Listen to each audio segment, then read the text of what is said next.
scheduling those actions on my calendar during a time of day that aligns with my energy. Oh, So if wow. it That's powerful. Yes. Are you a leader navigating burnout, doubt, or growth? Welcome to the Ripple Effect Leadership Podcast, where intentional leadership creates lasting impact. Hi, I'm Jen Brown with my co-host Hugo Rodriguez, and we're diving into real leadership stories and practical insights to help you lead with clarity, courage, and connection. Because we believe great leadership creates positive ripples at work and in life.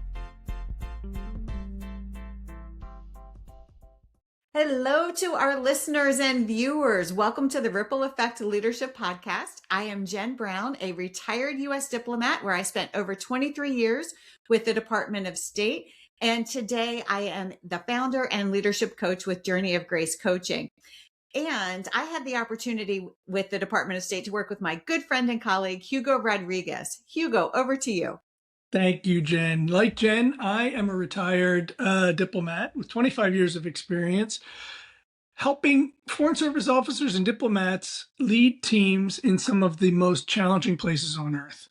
Today, I'm a professor of practice and leadership and an executive leadership coach, helping real leaders in the private sector and NGO space and government wrestle with the challenges that come with helping teams be excellent at what they do. So, Jen, what are we going to talk about today? We are talking about a word that sounds so simple, but can be really hard to put and keep into practice: consistency. And when Hugo and I were talking about this, we came up with this notion that consistency is so important in the leadership space because this is what builds the trust and keeps our teams thriving. They know what to expect from us as leaders, but it all starts with our own self-leadership. And Hugo, I know as we dive into this today, we've talked about areas of our own lives where being consistent in our actions has been challenging. And yet when we do it, we start that momentum for continued forward motion and success. So Hugo, I'd love to get your thoughts to kick us off here. What does consistency mean to you? This is such a really tough topic. And when you brought it up, I've been wrestling with it for days because there are two ways to think about consistency. One is keeping your kind of professional car right in the middle of the road, right? Like getting down the road, staying in the middle, not like drifting or slowing down or stopping, that kind of focus on straight ahead. But the other way to think about consistency is every day you're given a certain number of hours and you want to kind of get the most out of that time. But the challenge around that is that every day is different and you're going to have like different things coming at you. And so the ability to kind of reset yourself on that path, right? You may get an unexpected email in the morning that, prevents you from getting to that long to-do list that you had set up for the day.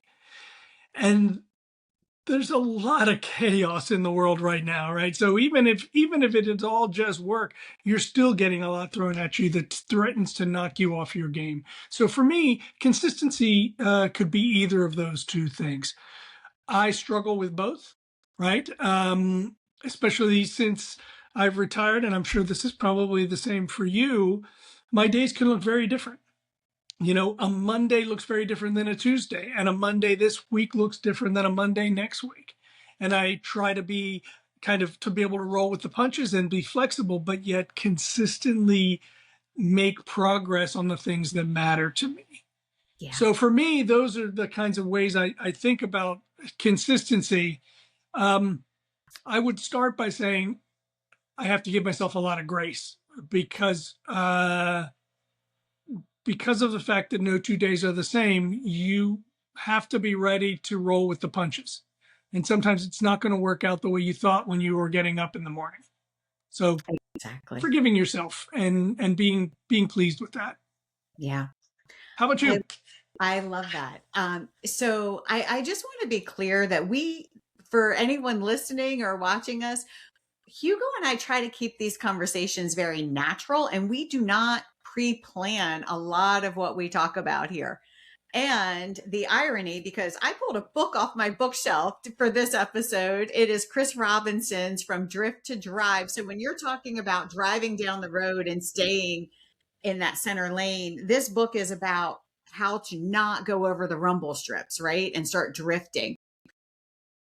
And what consistency really means to me is establishing those actions on a routine basis, small actions on a routine basis that will keep us focused down the middle of the road. And something that really stands out to me in this book, there's a section about action and it talks about going full on or full stop. And I know my challenge is I can easily be excitable to go full in. I'm all in until something happens, and then I'm full stop. And my recovery in this new phase in my life feels like a bit more of a challenge, if I'm really being honest, right? Because so much of what I'm doing is that self motivation to pull me forward. I don't have a system around me as I did in the State Department to pull me forward. And yeah, I think consistency in this sense is really, it starts with what we do within ourselves. Even when you are in an institution, an organization that's pulling you forward, it is how we set ourselves up for how do we go to sleep? How do we wake up? How are we setting our day? And those action steps are so critical. But I'm with you. Yeah, Grace is that foundation for that recovery period and to right get on. done.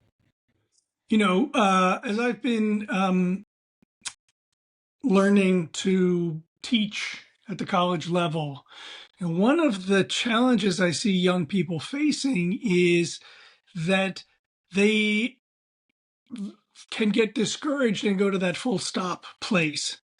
And, I don't know where I learned it. I'm sure my father had something to do with this. He was a total workaholic and he was always busy, always had something going on. Um, but, over the course of my career, I have really become like a to-do list person. Like I have high expectations for myself and I hold myself accountable. Sometimes that's a bad habit, right? Like I can be a bit ruthlessly hard on myself, and I have to remember to keep that grace in there. But on the other end of the spectrum, I consistently ask a lot of myself. And so as I teach these young guys, I'm trying to figure out what is the way I can incentivize them to like set high bars Yeah. and to consistently come back and try to meet those expectations and exceed them a little bit. And some guys naturally have it and some are really struggling with it. And one of the huge challenges right now is the four or five biggest companies in the world spend every day trying to figure out how to steal your attention, how to squeeze your time away from you and put it onto their app so that you are like locked into crappy flow. Putting that phone down is hard. Getting Right. away from the video game is hard because it's short circuiting the natural feel good loop of accomplishing something. You Right. know, instead of like getting through your to-do list, you're killing 40 zombies and you're getting to that next level on the game and you're like, I feel like I accomplished something today. Actually, you didn't. Right. You only have a certain number of hours in the day and you just blew a bunch of them, fooling around on somebody's app. That's not what the Stoics had in mind, when they said, we are what we repeatedly do, and excellence is about the result of consistent repetition and daily discipline. So um, this is an ongoing, everyday question that I'm asking myself: how do we get better at staying consistent? How do we get better at asking hard things of ourselves? Not getting disappointed if we don't meet our expectations, but coming back again tomorrow and taking another shot at it. Does that make sense? It does. And a few things that you said in there stood out to me. So when I think of consistency, I'm thinking of actions that are moving me forward toward my goals, toward my success. But as you're talking about young men in particular being consistent in their video gaming, right? It's also, we can be consistent in our social media scrolling. Yeah. We definitely are consistent in that. Is that though the consistent action that's getting you where you want to go? And I think that's a big differentiator there, is what are those consistent actions that move us toward where we want to go, toward our goals. And something else that when you were talking about that full stop piece, I'm curious, in your own experience, what has helped you when you've hit that sort of full stop, or you're working with people who've hit that full stop? Let me, if I can frame this for a moment, when I work with clients, they often, like me and like you, have these big lofty goals. We set that bar super high for ourselves, and we can jump in, and then it feels overwhelming. And that's where that full stop can really come into play, when we feel like we can't reach even that first milestone. So I'm curious what your thoughts are. What has worked for you when you've hit those full stop moments? Such a good question. There are a couple of things, hacks that I have learned that get me going again, that get me back into the consistent routines that I kind of, where I feel like I'm actually making progress, right? One of those things is to break down the big to-dos into smaller bite-sized pieces, right? Mhm. I find myself hesitating to tackle a big project because it looks like it's going to take a whole lot more time and mental attention than I feel comfortable giving, until I then break it into small bite-sized pieces. And then, then when I look at it, I say, well, that's probably only a 10-minute project. Let me do that little bite, 10 minutes, and then I will go back to whatever the other thing I was doing. I'll just start to move the needle a little bit at a time. Once I break it up into smaller pieces, I find that I get one piece done and I'm in a little bit of a flow, and I get the second piece done and I'm in a little bit, before you know it, I'm like well and truly into this thing. And often what I thought was a big, time consuming, heavy lift really was not as hard as I thought it was going to be, because once you start chipping away, you're making progress and time flies, and before you know, you're done. That's one way that I kind of get from full stop to full forward motion again. The other way, and this is something I recommend a lot, is find yourself an accountability partner, right?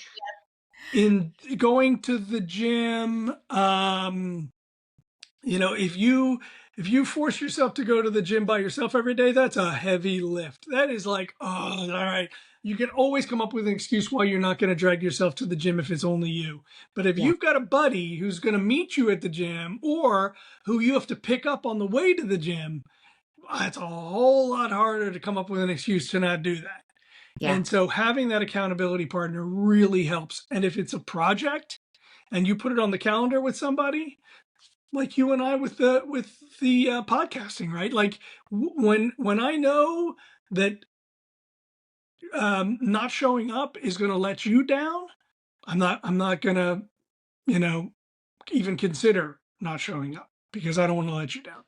And that goes for so much stuff in life. Some of the best accomplishments I have had in my career have been the result of having a good accountability partner who's asked more of me than I would normally have given, Yes. and has squeezed from me the consistency and the consistent reach for something greater than was available to me on the surface.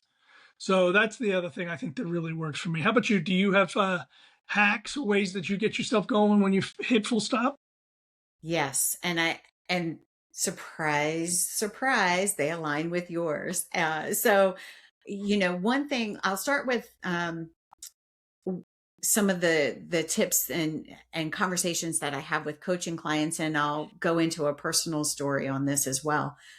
When I'm working with clients and that bar is like, I want to go from here to here, like now, and that sounds great, but there are all these obstacles that we know are going to come up. So when we slow it down a little bit and we talk through anticipating what the obstacles might be in advance of them happening, then we can start to develop the mindset and think through, how will I handle that when it happens? Not if, when. And if it's not that particular thing, it will be something else. So just thinking things through a little bit instead of jumping, both feet in first. And as we do that and we talk through, what is that one next step? Not the next 10, right? But like you're saying, it's that one next step, because, and I love this from the John Maxwell side and others, consistency compounds. So Mm-hmm. we get that one win, then the next snowball starts to happen. That momentum keeps going, because that is what pushes us through the obstacles when they happen. Yeah. So really, we don't need to be 10 feet ahead of ourselves. Just one small step now that will start to move you in that direction. On the personal side, and I will be a little vulnerable here. I love accountability. And I often try to do some of the personal things in my life quietly. So yeah, I know don't judge me. Mm-hmm. There could be a little hypocrisy, not in the professional side. I feel like I know I need that support, that accountability there. And I do need it in my personal side. So in January 1, I started 75 Hard. And for those who have heard of it, it is a health program really that looks at it holds you to how many hours of sleep are you getting? What's that sleep quality? What is your nutrition plan? No alcohol, exercising 2 times a day, 45 minutes each, one inside, one outside, reading, just a holistic approach. And I felt like that was a space I needed to get back to, because my health journey over the last year has been challenging and not consistent as in the entrepreneurial world. And I was so proud of myself. I was 3 weeks in doing a super great job, truly, to not brag, but to just pat myself on the Mm-hmm. back first. And then I had a car accident, and that kind of took me out of this game. Luckily, most everything was okay, but the back was not ready to go back to the gym and do certain things. And so when that took me out, I hit a full stop moment. And I have struggled to get back into a consistent health plan, holistic health plan. So, and I was looking at this thinking, this journal that I bought for 75 Hard was my accountability partner, because if you miss Right? a week, Yes. you start Yeah. over, all the way over. Yep. So 75 days. And if you mess up, you're back at day one. And that was my accountability partner. And I'm sitting here thinking, how do I get myself in that driver's seat again? And it doesn't have to be 75 Hard. What's that one next step for me? Mm-hmm. And so I started thinking, I'm doing it slightly differently, but I have started every day I am exercising. And every day I am making sure that I'm eating what I need to be eating. That's So fantastic. it's not the same, but it's a small next step. But it sounded like you enjoyed the 75 hard. By the way, I'm going to just underline hard, because the It way was you hard. described it to me sounds really hard. Like it is a big commitment to push yourself into that, but it sounds like you enjoyed it. I did. I did. And each day was that one small day of a Yeah. win. Yeah. And as that compounded, right? I was feeling good. I was sleeping better. And I started to see the results from all of that. And when you start to see the results, it makes you want more. It's like Yep. that adrenaline fix. It's one of my favorite like Stoic sayings is by the philosopher Zeno, and he says something like, "Well-being is realized in small steps, but it is truly no small thing." Right? Like it takes Right. that compounding thing. It is. So yeah, the way you described 75 hard to me was like it's inspiringly hard. And I get that. Like, I love that kind of challenge where you can really pat yourself on the back Yeah. at the end of that day. And so that might be for me the third thing that I use when I am um, looking to hack my consistency, right? Is to give myself credit at the end of an accomplishment. Like, Yeah. oh, okay, check on the on the checklist, right? On the to-do list, I get that check. Or I can talk to my wife about it. Hey, guess what I did today? Yep. Little Yep. self pat on the back, which for me is very motivating, right? Like I know that about myself. I was coaching a young officer this week. He understands that he is very motivated by recognition from his boss, and his boss doesn't give him that recognition. Mm-hmm. Yeah. So, what he decided was kind of a two-pronged approach. One is to try to understand, actually have conversations with his boss about what are the kinds of things that I need to be doing to align my actions with what will make you happy, because then I might be able to get more of that positive feedback from my boss. The Mm-hmm. other thing is maybe I look for that positive feedback elsewhere. So if my boss is not constitutionally able to give me that positive feedback and I know I need it, let me find other ways to get there. Right? That is it. Because the thing that I think, all look for is some sort of external recognition. We judge ourselves by how many likes we get on a social media post, for, to be honest, right? Like we all pay attention to that stuff. But No, I if, don't. I don't want to be looking for likes on social media. okay, well, maybe not all of us here, but so many do. We look, right? And the thing is, if that is where our energy is coming from, Yeah. then that's an external driver that we really can't control.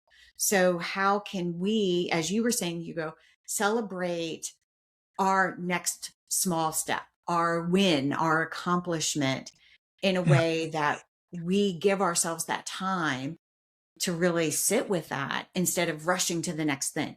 Because when Yeah. we celebrate it ourselves, then we're, quote, in control, and can really reflect on what is it about this win accomplishment that's making me feel good, that's going to help me through that next hard thing. Yeah. Right on. Right on. I think you've been studying the Stoics as well. There's another great saying that is that you can't control the outcome of your actions, but you can control your effort and your integrity along the way. Yeah, And so don't be waiting for that external positive feedback. exactly. Understand that you drive excellence, and it comes down to your effort every day. Um, so something that you said that I wanted to kind of circle back on a little bit. When you are stuck, when you are at zero, right, and you've got to get yourself like rolling again, focused again, where do you go to get that kick in the pants, or what helps you get going again? Mm, such a great question. And for me, it's not one answer. So my morning schedule is my quiet, devotional time. That, if I don't have that, then the rest of the day does fall apart for me. So that is like step number one always. In terms of that next thing, it's two things. It's one, me, I have to want it bad enough. Mhm. And I need to get curious about why I'm not taking the actions that I know will start that compounding effect. So there's something deeper that always holds me back when I'm not doing something. And I can make an excuse. I can say it's time, or I can say it's like fear of rejection if I'm reaching out to people I don't know. And I can come up with all the excuses. Oh, this just happened. It's more important.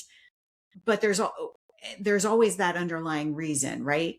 And then the other part of this Wait, can is, I pause you there yeah, for just a yeah, second? Because yeah. Call me out. Call me out. no, I don't want to call you out. I just want to underline this because it goes back to the conversation you have with your coaching clients about anticipating the places where you're going to get your wires crossed, or where you're going to get stumbled, or you'll hit roadblocks or whatever. This thoughtfulness, right? Like being mindful of the challenges involved, whether you're setting up those barriers or those barriers are external, right? Like th- a lot of times, if you can identify what's going on, you can manage it. Right. Yeah. And that's kind of what you're saying in both of those things. One is, hey, if I can anticipate where I might get knocked off course, I can either prevent it or react in time. If I can look at my current situation and figure out what's keeping me from getting where I need to go, then I can start to lay in some actions that are going to get me there. And Yeah. so often, and I think this must be, going back to our prehistory, right? This is laid into our DNA. The challenges always seem so much greater than they are when you actually look at them. Right. And right, like it seems like, oh, this is insurmountable. And then you look at it and you're like, why is it insurmountable? Or I don't even want to get started because it's just going to fail.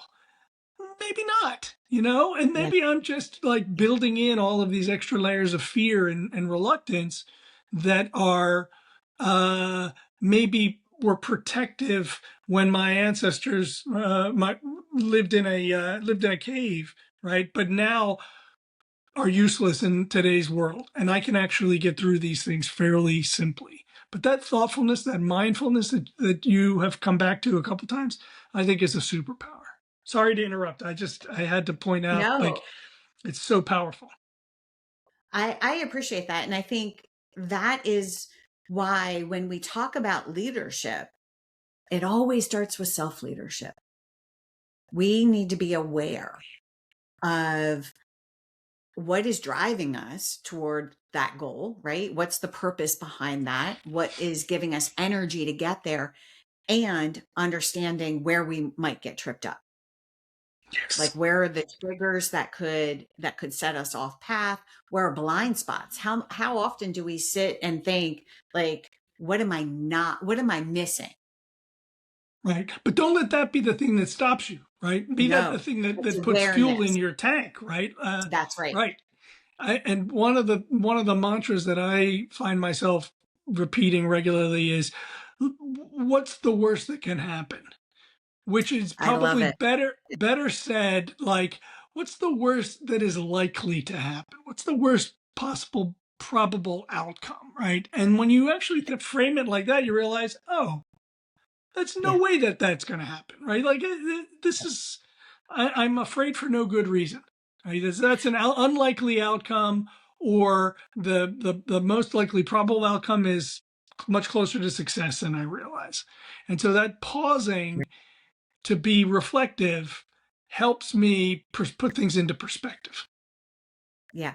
I love that. I love your framing of it. My framing has been, why not? What do I stand to lose? Right. Yeah, So that's kind of the mindset of yeah. why not take this action? And one of my coaches actually framed it at a conference I was just at. He framed it as basically, what if we don't take action? Like, Hmm. what's that reverse cost if we don't take action? Yeah, that's right. And I That's a thought good that one was pretty too. powerful. Yeah. Yeah, I like that. So so Hugo, I know we've talked a lot about how consistency shows up, where we can get tripped up. And just to kind of bring this back home, why consistency matters, right? Because it impacts our lives and taking care of ourselves first as leaders, as people, as humans. It certainly impacts our teams, our families, our communities. Let's come back to those best practices, those tips, so that we can leave our listeners, our viewers, with some actionable steps themselves. Yeah, right on. So I'll give you mine, right? I have a couple of big projects that are, have been sitting on my to-do list day in and day out for the last month. And I have not picked them up and started working on them because they look too big, too all consuming. And it's much easier for me to go fold laundry than it is to tackle that big thing. So, my next step is to explode those two big things into a couple dozen little steps that are like 10-minute bite size, so that I can just start moving through those lists and see if I can't get a bit of momentum started to actually get them accomplished and then move on to the next set of things. Along those lines, I am going to take a page out of Jen Brown's book, and going to be thoughtful about what is preventing me from taking on the big things. What am I needlessly afraid of? What types of roadblocks should I anticipate? So I want to incorporate more of that mindfulness into my kind of daily consistency practice, if that makes sense. How about you? I love it. So I totally agree. The bite size, start where you are with bite size next step actions, not everything all at once, one thing today where you are. That accountability partner is so crucial. I add that in. I had an accountability call this morning with a fellow coach, and we have challenged ourselves to some things for today. So accountability is what, when you know that you're going to let someone down, you are so more inclined to actually do the thing that you've committed to. The third thing that I'm finding helpful, scheduling those actions on my calendar during a time of day that aligns with my energy. Oh, So if wow, it that's powerful. Yes. if it is something strategic and I need thoughtfulness, mornings are the best time for me. I need quiet morning time to be in that space. If it is something that might, and working out truthfully is a morning thing for me. Right. Makes it hard though when I'm tired. So that, you see how this all compounds. If I Yep. don't get the sleep, I'm less inclined to work out. It works in reverse in the negative space too. But aligning those actions with where your energy is makes me more inclined to actually stay on track. This reminds me of something that I used to be much better at practicing, and I've fallen out of the habit. And I'm not sure who said it. It might have been Jim Collins, who said a to-do list that is not tethered to a calendar or a schedule is useless, because so much of what you want to Yes. accomplish, the really big, hairy, audacious goals, are like, you need to be aware of your energy rhythms. You need to be cognizant of, like, when am I going to block out the time to actually do the thought process for that. And a lot of the stuff, including the stuff on my to-do list, cannot be done between phone calls and emails. It's not the kind of Right. thing where you can, your momentum, your train of thought can be paused while you do a bunch of other things. So the to-do list has to be married up to a schedule. And if you want Yeah. to get those big things done, you've got to block out the time, ideally when you have the energy and the focus to really make those things move. I think that's great. And exercise is such a great example of that. Trying to do a workout when you are in one of your kind of energy troughs during the day is miserable. And that It is. misery colors all the workouts that come after. You're like, oh, I don't want to do that. Last time I did that, it was, it was painful. There's a recency bias thing too, that is, if the last 5 minutes of your workout feel great, you're energized to do the next one. If the Yes. last 5 minutes of your workout feel terrible, you'll be reluctant to do the next one. So Yeah. scheduling it when your energy is good so that you can have an impactful workout that feels good will help then be consistent further down the road. That is absolutely it. You can do more, you can do it better when you are in rhythm. In rhythm. Yeah. Amen to that. That's awesome. All right. So to our listeners and viewers, let's do a challenge. How about all of us do a challenge? I'm this in. feels I'm in. great. Great. All right. I'm thinking up a challenge here. I know the challenge for myself. My challenge for me is to continue on my health plan in a consistent way every day. And I'm not saying this needs to go be superwoman. I'm saying I need my consistent actions that are continuing to move me forward. So What kind of accountability partner or framework will make that easier for you? that's a super question. Okay, I am going to start tracking it again here, and I think I will report back on the next episode. Ah, that's awesome. Great. All right. Well, I am, mine, I've said it already. I'm going to explode these two big projects into bite-sized pieces. And by the time you and I talk again in the next couple of days, if they are not done, they will be well along in completion. Okay. All right. I love it. I love it. So for everyone out there who's joining us on this journey, what is one thing that is holding you back from your goals or what you need to accomplish, what you want to accomplish? Take one step every day. Nothing huge, one step every day, and find an accountability partner. You can always reach out to us and we'll be happy to follow your journey. Comment below. Absolutely. Awesome. Thank you, Jen. This is a good Thank conversation. you. Thanks so much for tuning in to the Ripple Effect Leadership Podcast. If this episode sparked an insight or reminded you of someone, please share it and help forward the ripple. Don't forget to leave us a rating or review so more leaders can find their way here. You can find us on LinkedIn at Jen Brown-Coach and at HF Rodriguez Jr. and more leadership content and coaching tools at journeyofgracecoaching.com. A quick heads up before you go. This podcast and all content shared by Ripple Effect Leadership is for informational and educational purposes only. The opinions and characterizations in this podcast are our own and do not necessarily represent the U.S. government. This podcast is not a substitute for mental health treatment or professional medical advice. If you are struggling, we encourage you to reach out to a licensed mental health provider or call the 988 Suicide and Crisis Lifeline. You don't have to do this alone.